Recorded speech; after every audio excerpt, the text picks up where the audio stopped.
Hey guys, it's Luke here and welcome back to another video and welcome back to Motech. Oh yes, Mike, yeah. good to see you. And you?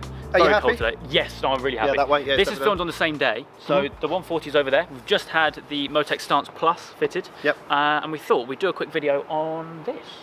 Yeah, 135. 135i. Love or hate it, we've got one. Yep. Let's get you out in it, see what you think. We'll Yes, do a bit of a walk definitely. around and talk about some of the modifications, what we've done, Definitely. and try and maybe ignore the grille. Yeah, potentially. Yeah, do that a exactly. bit. Yeah. Give us some more cylinders. Yeah. What Hang else? on, I've got two more in my Yeah, pocket. exactly. Something else they're going to hate about as well. Exactly. Yeah, This one. bring it all. Bring Yeah, it exactly. all. But anyway, yeah, really intrigued by this. I'm kind of reserving my opinions until we've been out on it, because this is the first time I've properly seen one up close. It looks a lot better in person, and with some of the subtle stuff that you've done so far, Yes, looks good. definitely looks a lot sounds better. good. Yeah, it does sound better, doesn't it? Yeah, But definitely. anyway, yeah, let's have a little look, and we'll run around it and see what we think.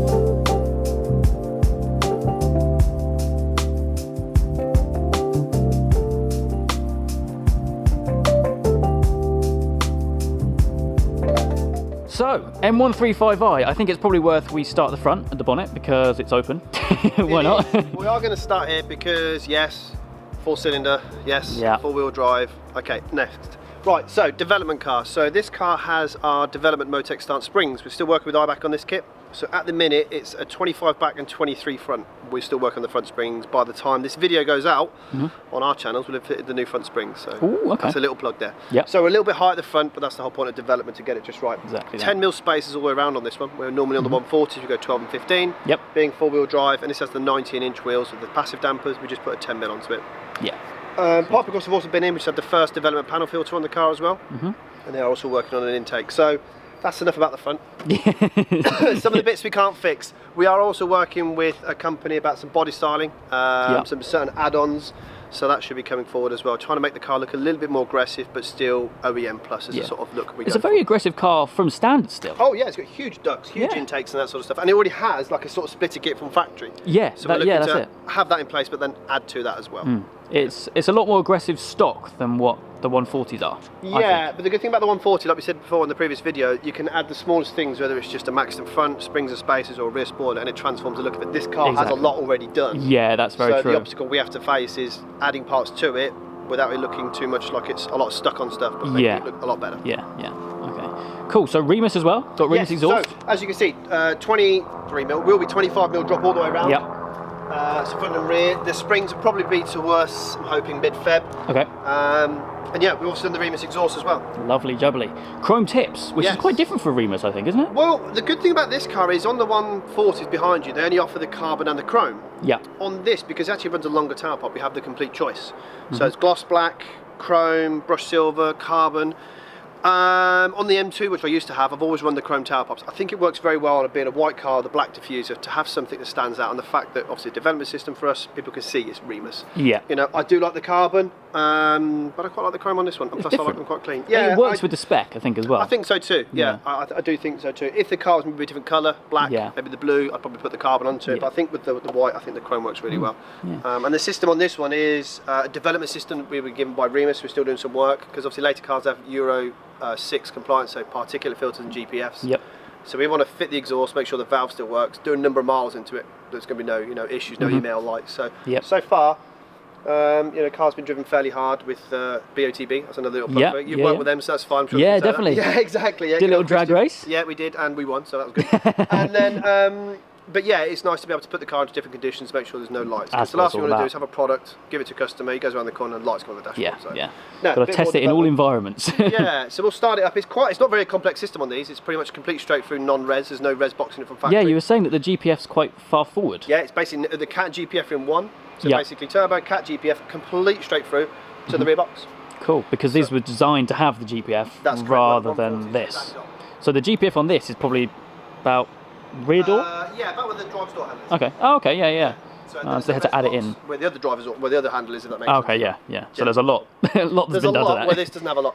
Yeah. The biggest problem we're having with this one, as we'll go for a road test in a minute, is the exhaust sounds decent on the outside, but trying to get it to be loud on the inside has proved to be a little bit of a tricky thing at the minute, because you don't want it to be too loud on the inside because it will just drone.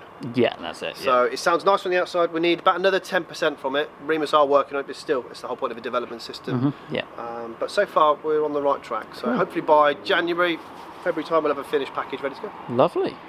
Awesome. So we got few little bits under the engine bay and the exhaust as well. It's running stock power still, isn't it? Completely standard power, yes. So what are we talking there? Just over 300 brake? Yeah, 306 horsepower, I think now, about 450 newton meters of torque. Yeah. You know, once Remus released the power riser, potentially put one of those in place. Yeah. Panel filter, we are, like I say, into doing the intake. So yeah, I'm hoping. The problem is when something's brand new, I know a lot of it is mini, but you can't just put mini parts on it. It doesn't work like that. You have to develop it. So it's a case of just developing it, and stuff like intakes and whatever else, it can't be just done overnight. It has to be done properly. Exactly. Anyway, I think it's probably worth that we hear it. You start up? Yeah, Let's sure, do no it. problem at all. Well, I think we'll have to warm it up properly before we give it some revs. But I think this thing, we started up earlier, and it sounds pretty good actually. Pretty throaty.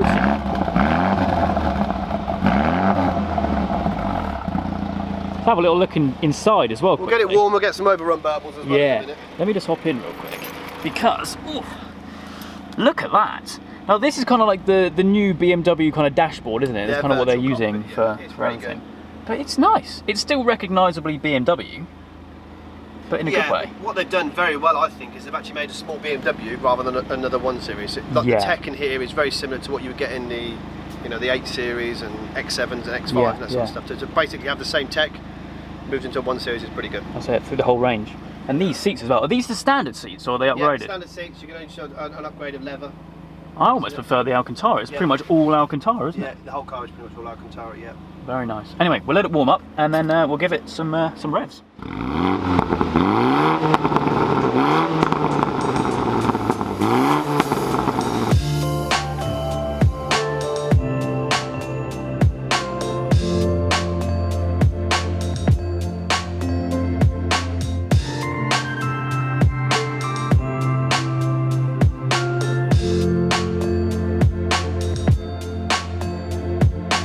Okay, so out in the car, first few little meters, it feels fine, doesn't it? Yeah, it feels good, yeah. So you've been dailying this car pretty much? I did about 1,000 miles in it quite quickly. I came out my M2 straight into this. Okay. I actually ran the two together. But yes, I used it last night and I used it again tonight. And then I'm at Caffeine Machine on Sunday. Oh, lovely. Yeah. But good is car. that with Steph? It is. Ah, yeah. You going? I was going to go to that, but I'm busy. Oh, okay. I won't buy your coffee then. Well, it's come now. But yeah, no, that dash is lovely. Yeah, it's good. It gives plenty of information as well. So for example, here it tells you what gear you're in. Yeah. But you've got obviously all your G meters and stuff onto there, and miles per gallon, that sort of stuff. So the tech in the car is, like I sort of said earlier on, it's like it's from an 8 Series. Yeah, that's it. Yeah. As you felt then, we just hit quite a big pothole. Yeah. But it didn't feel particularly hard. Yeah, it's all right, isn't it? It's definitely firmer. Yeah. Than a 140. No, it definitely. And this is some bad road work. It is, isn't it? Yeah. I think that was why my car was so dirty, actually. Oh, blame the last little bit of the road. The last little bit, yeah. No, exactly. the countryside around me was immaculate. Oh, was it now? Yeah, exactly. But as a whole, car's great. There's a lot more room. There is actually. It feels quite big in here. Yeah, it does. It's a good car. He's going right, so we can. So gearbox, we'll talk about that because there's a lot of controversy about the gearbox. It's not an 8-speed ZF no more. Okay. I can't remember the name, Ashati or something like that. Someone will tell me below what it is. It's not as good, but a lot of it's calibration. So my argument with people is just give it time. The 8-speed ZF gearbox in your car's been around for a few years. Calibration certainly makes it smoother. It just needs a little bit more work. Is it still 8-speed on this? Yes. Still 8-speed. Okay. Yeah. I mean, day-to-day driving is fine. It can be a little bit cumbersome when you hit a bit of traffic sometimes, or a bit of a roundabout. But as a whole, it's a good car. Yeah. We'll try and find some roads and we can open it up and definitely. see what we think. I think the thing with this is it's had such mixed reviews. Almost people are just kind of jumping on the wagon of saying that they hate it. Yeah, all the time. All the time. Because it's not 6-cylinder and it's not rear-wheel drive and everything. Like I said off camera, I love to bits the M140. It's my favourite car. It's the best of all cars you can do everything in. It's fast, it's quick, it sounds good. It always plays about with cars above it, like it kind of mixes with Porsches and M2s and that sort of stuff. You get into different circles. So that's always good about the M140 and 240 and else. And as soon as this came out, people very quick to slate it. Yeah. But they've even seen it. Now we have hardcore, the best of the best M140 and 240 customers come to us, and they're like, "Oh, it doesn't look too bad." Yeah. And these were the people that were, mixed until they sort of saw it, and then the same again with the customers wanting with the Golf R, and then yourself as well. Yeah, that's it. Until you start to see these things and appreciate them. But when you start seeing them more on the road, it's better. But it's not 6-cylinder. Still shifts though. It's not a slow car. You know what I like about that? Because we're in the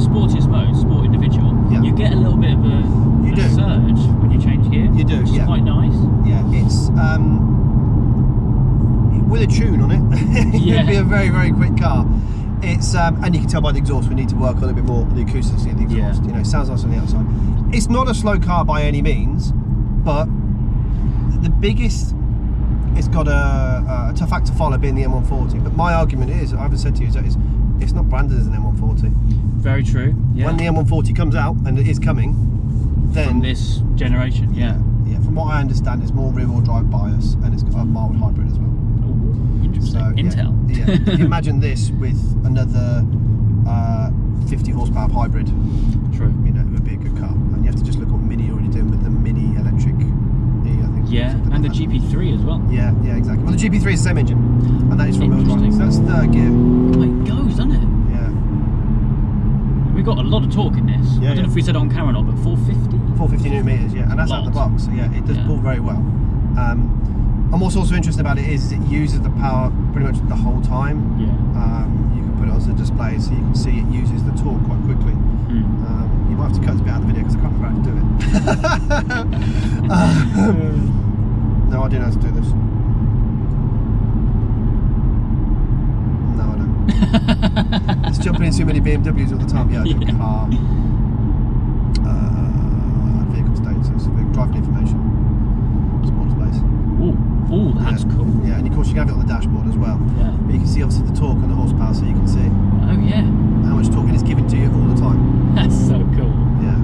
G-meter in the middle as well. Exactly. Yeah, that's really cool. So the car as a whole is lovely. There's a lot more to come from it. Like I sort of say, the car, the biggest thing that we managed to do is yet again lower it without compromise. Yeah. It still drives really well. The car from factory is quite firm by fitting these springs and spacers. It's no firmer. Okay, yeah, that's interesting. Well, I haven't experienced a stock car, so that's yeah. We had a customer come up with the stock and we did a video comparison, and there really isn't a lot into it. And he actually had the 18s as well. Bear in mind, this runs on a 235 35 19 tyre. It's quite a small tyre with the springs, which are lowered, and it drives really well. Yeah. I just noticed something as well. You've got navigation in the middle.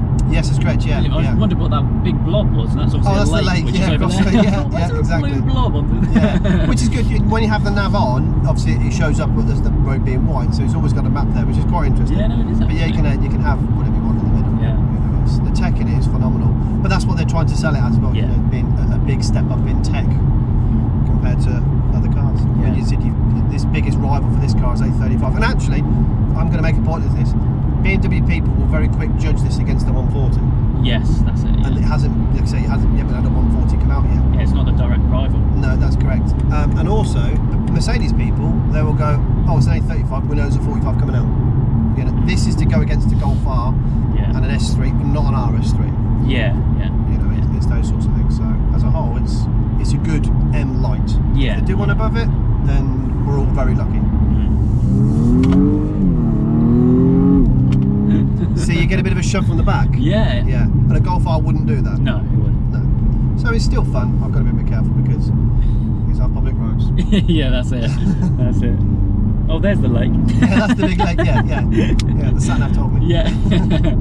No, it is a fun car. I'm pleasantly surprised. Yeah. Because you see so much online about how it's such an awful car, and then you see it kind of almost. You're trying not to believe that, but you've got it in the back of your mind, and then you're here. It's nice. Yeah. It's nice. I tell you what is funny as well is people are very opinionated about people's cars, which is great, and that's obviously builds car community. But they wouldn't ever say anything bad about people's houses or their girlfriends, would they? That's very true. You know, they'll slate your car to your face. Oh, she's got big grills. Yeah, exactly. Yeah, that's not a bad thing sometimes. You see, coming out of a roundabout. It's fun. Yeah. So, it's not slow. Yeah. It puts the power down. It's a different type of fun. That's all I can sort of say to people. That's it. You know, you'd have come out there and you're on 140.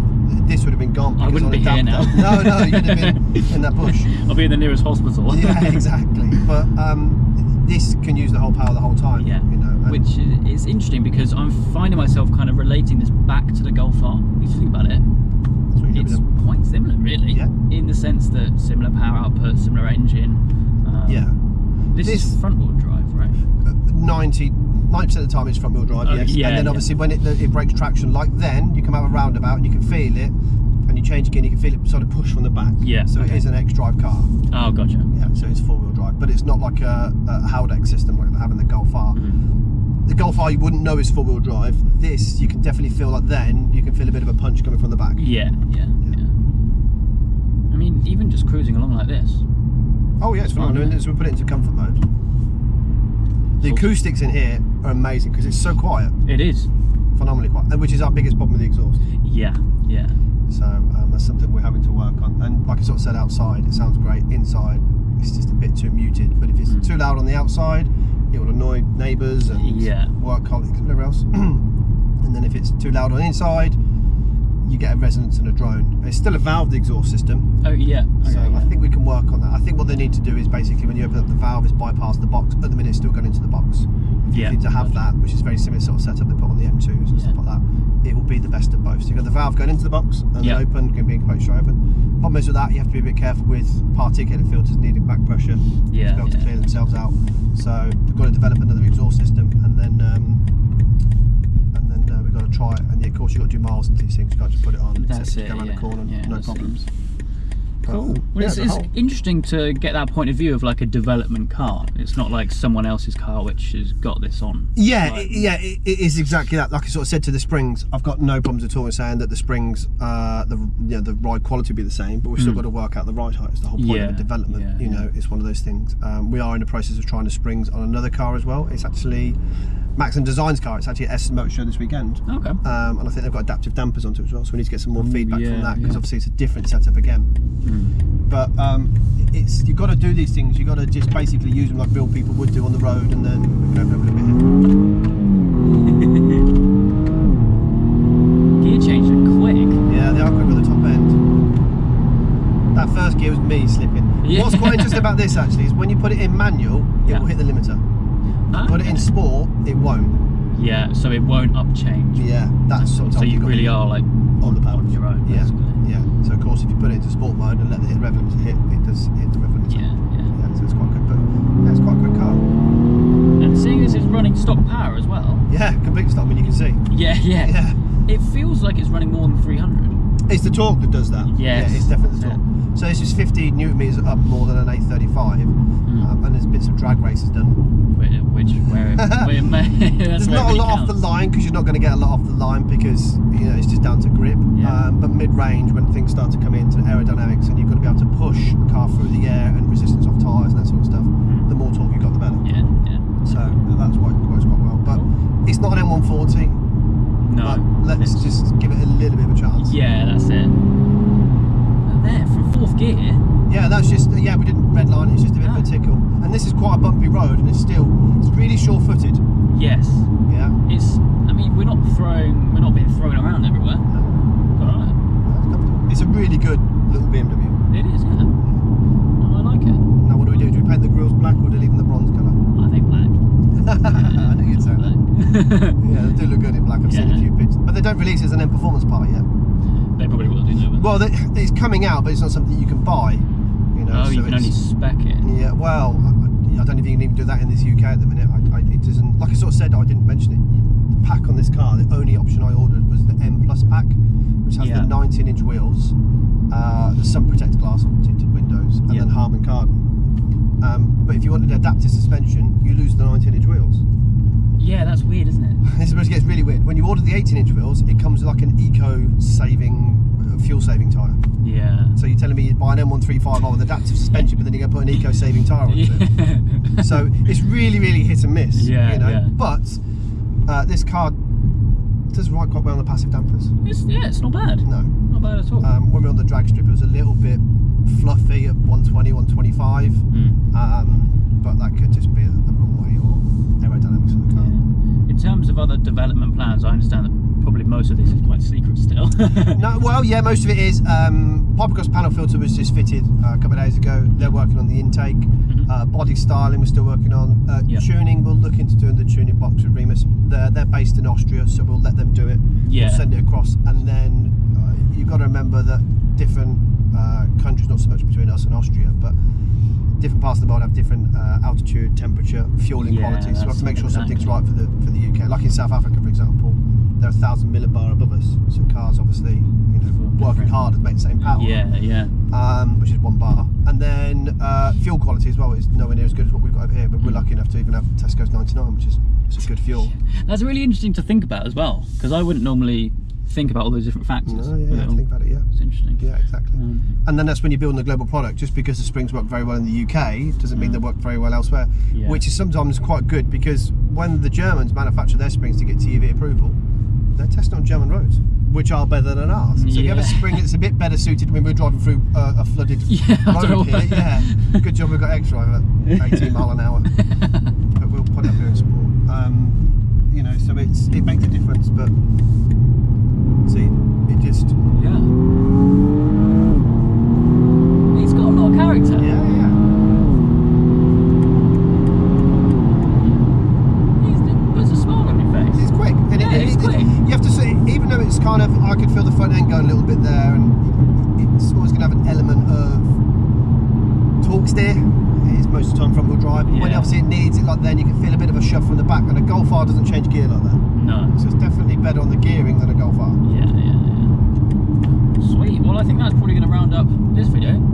Pretty short and sweet, but definitely a good one, at least for me, to experience. You like it? Yeah, I do actually. You'll have to come back when it's obviously tuned, with the rest of the aero kit onto it, and then when we have a bit more time, you can take it out. Yeah, no, that'd be awesome. But you are probably, well, you are the only ones with one of these at the moment, right? Yeah, we've had the car for technically 2 months now. We're one of the very first people to get one. It's going to get really muddy, dog. Yeah, it is, isn't it? Yeah, and then, but there's not many other people out there that are playing about with them. I know AC Snitzer have got one as well, so that'd be interesting to see what they sort of do from it as well. But you know, it's quick, it's quite punchy. Yeah. The problem is the M140 was such a good car. Even the 135i before that. Yeah, it's got big boots to fill. Yeah. But yeah. Anyway. Hopefully we can help a little bit with that. Yeah, that's where you guys come in. Exactly that.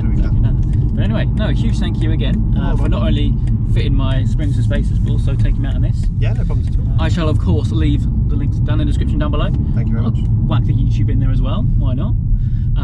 Yeah, if you want to watch the development of the car, definitely. Exactly. If you want to follow that, and of course Instagram and the website and everything as well. Open the windows a little bit as well. Actually, that might be quite fun. Yeah.